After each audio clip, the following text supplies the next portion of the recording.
Well, hey, good evening, everyone. So grateful to have you here with us today at Connect Group. Before you go, make sure you give a high five to your Connect Group leader or your host. It's because of them that we're able to do this, to create these environments where we can share from our heart about things that we're facing in our life and to grow in our faith. If it's your first time here at Connect Group, the way we do it is we have a few questions that are based on the message from Sunday morning, but even if you weren't able to be there or haven't been able to listen to the podcast, you're still able to participate and be a part of these conversations. The questions are wide open, and we're able to talk through our faith and questions that we even have based on the message or based on faith or whatever it happens to be. It's wide open. These questions that we have tonight are only meant to facilitate conversations so we can get to know each other and help each other and be there with each other in the mess of life. So if you weren't there Sunday, we finished up our message series called Spiritual Dysmorphia, where we were taking a look at ourselves in the spiritual mirror and seeing,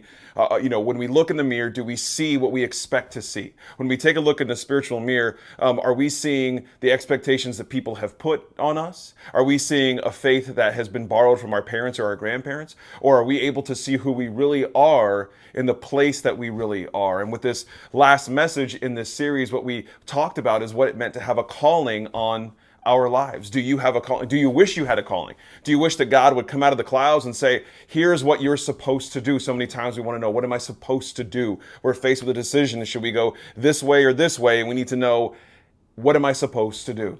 So we had a few scriptures that we looked at, and one of them was in 2 Timothy, another one in Matthew chapter 4, and then another one in Matthew chapter 25. And I'll have the scriptures on the screen here in a few moments. The first question I want to dig into tonight is, have you personally ever felt a calling to do something, or maybe a calling to go somewhere, or a calling to be with someone? Have you ever felt that you've been called to do something? And I want to know, for your situation, what was that situation? What did it look like? What did it look like for you to feel called, for you to step into something that you felt called to do? And that could mean different things for different people, and that's what I want to know. There's no strict definition on what it is. It's what a calling felt like to you. So have you ever felt called to do something, and what did that look like for you? So let's take a few minutes, go around the room, feel free to share. Remember, when you share, you help all of us gain a different perspective and help us to grow in our faith. So I want to encourage you to be bold and brave and share from your situation. So let's go around the room, take a few minutes, and dig through that together.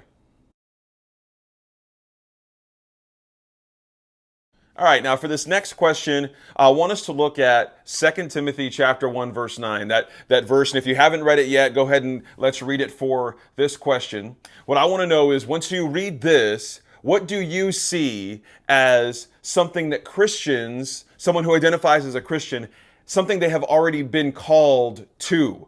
According to the scripture, what is being a Christian? What does that mean you already have a calling for?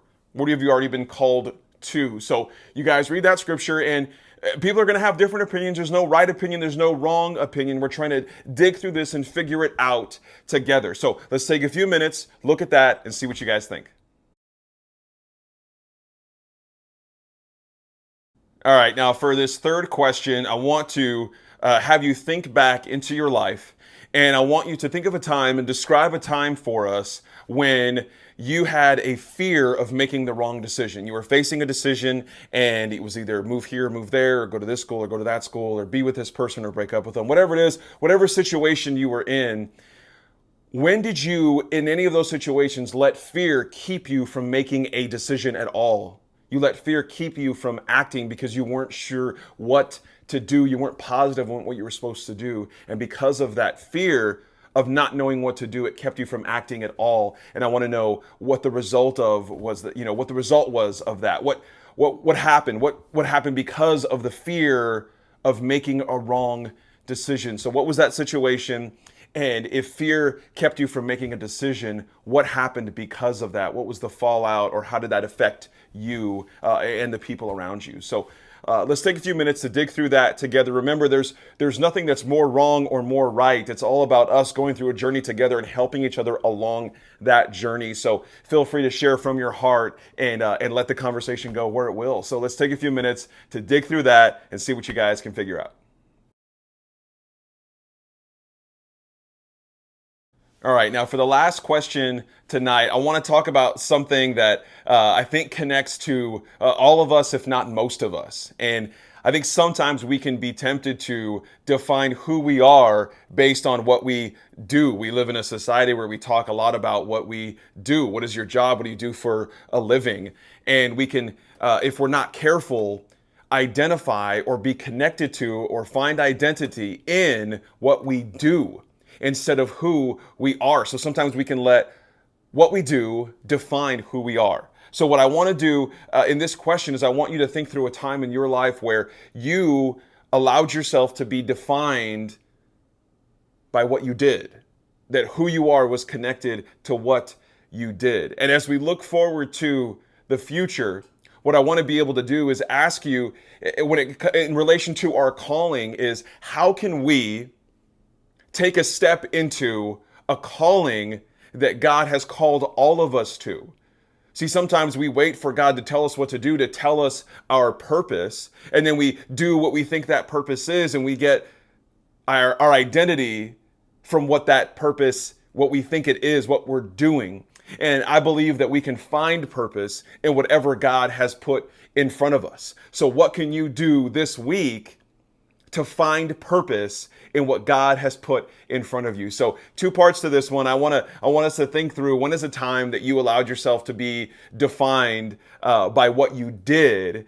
And looking forward to the future, how can we in our life take a step in allowing ourselves to find purpose in what God has put in front of us and not wait to find a purpose so it can be connected to what we do. So why don't you guys take a few minutes to dig through that. And this is the last question for tonight. So I want to say thanks again, everyone, for being here this evening. It means so much to be able to grow in faith with you and alongside of you. We are starting a brand new series this coming Sunday called Greater Things. We believe that there are greater things that Jesus came to show us, that Jesus prepared us for, that we can step into in this relationship with God. So that starts this Sunday at 9:30 or 11. Don't be afraid this week to be bold and brave and invite somebody with you to church. I hope you guys have a great rest of your week, and we will see you Sunday. Okay, love you.